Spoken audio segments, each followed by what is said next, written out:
ఇప్పుడే జీ5 app download చేయండి. చూడండి మీ ఫేవరెట్ టీవీ షోస్ ఎప్పుడైనా ఎక్కడైనా.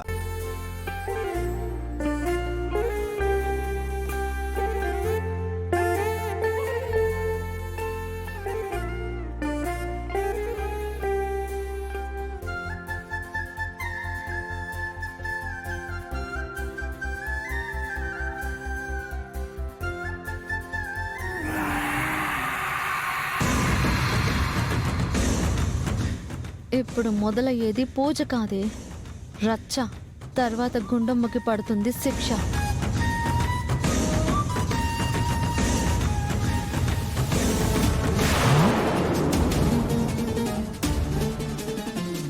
అమ్మా, వంశపారపర్యంగా వస్తున్న హారానికి పూజ అన్నారు.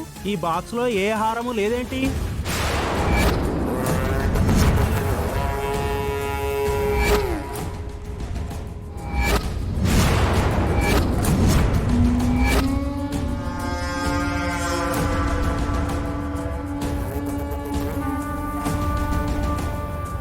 హారం లేకపోవడం ఏంటి పంతులు గారు?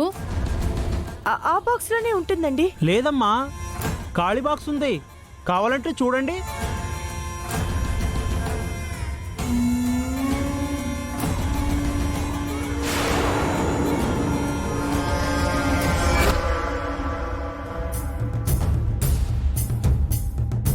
ఖాళీగా ఉంది అంటుకోండమ్మా, హారం ఇందులోనే ఉండాలి కదా. అదే నాకు అర్థం కావడం లేదండి. నెక్లెస్ ఇందులో పెట్టి తీసుకొచ్చాను. పెట్టావా లేకపోతే ఇంట్లోనే దేవుడి గదిలో మర్చిపోయావా? అరే లేదు లోకేశ్వరి, అత్తయ్య గారు నాకు ఈ బాక్స్ చేతికిచ్చిన తర్వాత నేను అసలు బాక్స్ ఓపెన్ చేయలేదు. అత్తయ్య గారా?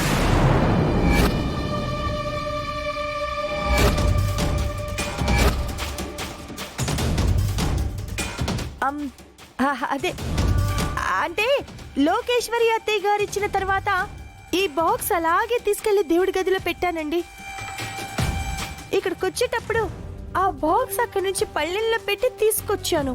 అప్పుడు బాక్స్ లో ఉండాల్సిన హారం ఏమైనట్టు? చూడమ్మాయి, మా కామాక్షి నీ చేతికి బాక్స్ ఇచ్చినప్పుడు ఆ హారం అందులో పెట్టినట్టే పెట్టకుండా ఖాళీ బాక్స్ ని చేతిలో పెట్టిందనుకుంటా. ఏం మాట్లాడుతున్నావే?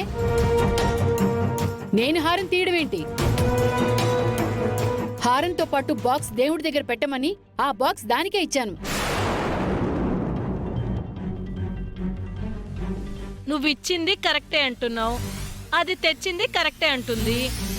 బాక్స్ ఉన్నప్పుడు మరి హారం ఏమైనట్టు?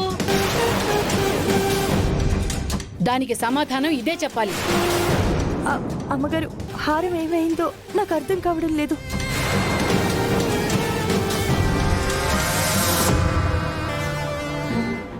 ఇంటి దగ్గర నుంచి బయలుదేరి నేరుగా ఇక్కడికే వచ్చాం. ఇంటి దగ్గర ఉన్న హారం గుడి దగ్గరకు వచ్చాక ఎలా మాయమైనట్టు? ఎలా మాయమైనట్టు అంటే తనకే తెలియదని చెప్తుంది కదా, వదిలేయండి. ఏంటి వదిలేసేది? అదేమన్నా మామూలు నెక్లెస్ అనుకున్నావా? పోతే పోయిందిలే అనుకోవడానికి. మా వంశ పారంపర్యంగా వస్తున్న హారమే అది. అంత విలువైంది ముఖ్యమైంది అనుకున్నప్పుడు తొలితరం కోడలైన దానివి నువ్వు తీసుకురావాలి. లేదా నీ తర్వాత తరం కోడలైన లోకేశ్వరి చేతిలో పెట్టాలి. అది వదిలేసి ఆఫ్టర్ ఆల్ ఒక పని మనిషి చేతిలో పెట్టడం ఏంటి కామాక్షి? సొంత వాళ్ళకి ఉన్నంత బాధ్యత పని వాళ్ళకు ఉంటుందనుకోవటం నీ తప్పు.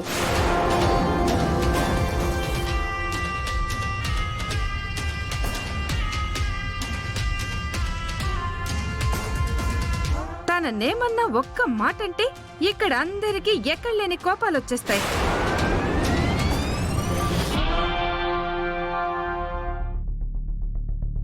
తను పని మనిషి కాదు, సొంత మనిషి, అందరి మంచి కోరుకునే మనిషి అంటారు కదా. ఇప్పటికీ అదే అంటున్నాం. ఆవిడ మా అందరి మంచి కోరుకునే మనిషి. అందుకే అంటున్నాన్రా, హారం పోయింది తనకు తెలియదని చెప్తుంది కదా. మీ ఈ సొంత మనిషి పోతే పోయిందిలే అనుకోండి, ఎందుకు గొడవ?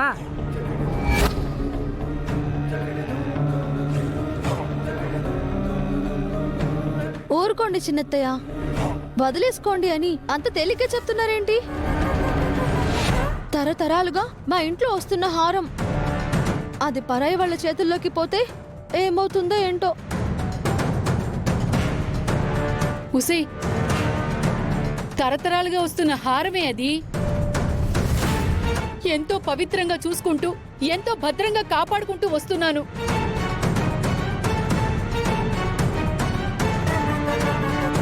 ప్రతి సంవత్సరం మా పెళ్లి రోజు పూజలు చేపిస్తున్నాం. ఆ హారం మన చేయి దాటిపోతే మన కుటుంబానికి అరిష్టమే. అమ్మా, పొరపాటున హారాన్ని ఇంట్లోనే మర్చిపోయామేమో. పూజ చేసేటప్పుడు బాక్స్ నుంచి తీసి దేవుడి దగ్గర ఏమైనా పెట్టావేమో, ఒక్కసారి గుర్తు తెచ్చుకో. లేదండి, హారం బాక్స్లో నుంచి నేను అసలు బయటకు తీయలేదు. నాకు బాగా గుర్తుంది.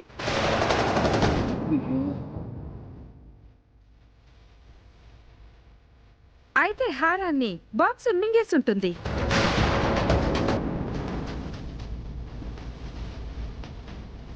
చూడు కామాక్షి, చెప్పులు ఎంత కాస్ట్లీ అయినా కాళ్ళకే వేసుకుంటాం. మెడలో తగిలించుకోం. ఎంత నమ్మకస్తులైనా ఎక్కడుండాల్సిన వాళ్ళని అక్కడే ఉంచాలి.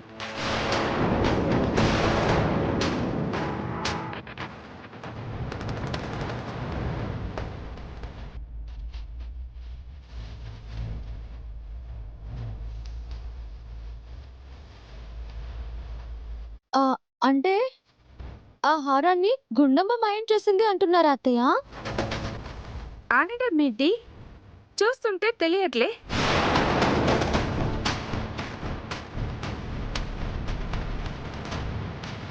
హారాన్ని కొట్టేయడానికి నేనే దొంగని కాదండి. అసలు నేను గుండమ్మ, నువ్వు ఆవేశపడకు. ఉసే, ఆ హారం కంటే నువ్వు మీలో ఎవ్వరూ ఎక్కువ కాదు.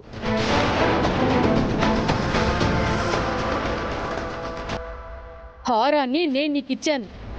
నాకు తిరిగిచ్చే బాధ్యత నీది. కాసేపట్లో అమృత ఘడియలు మొదలవుతాయి. ఆ ఘడియలోనే ఆ హారానికి పూజ జరగాలి. ఆ ఘడియలు దాటినా ఆ హారం నా చేతికి రాకపోయినా నాలో రాక్షసిని చూస్తావు. అంత అవసరం రాదు.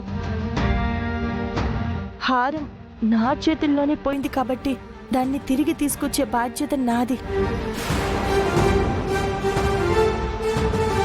ఏం చేసైనా సరే హారాన్ని అనుకున్న సమయానికి తీసుకొస్తాను, పూజ జరిపిస్తాను.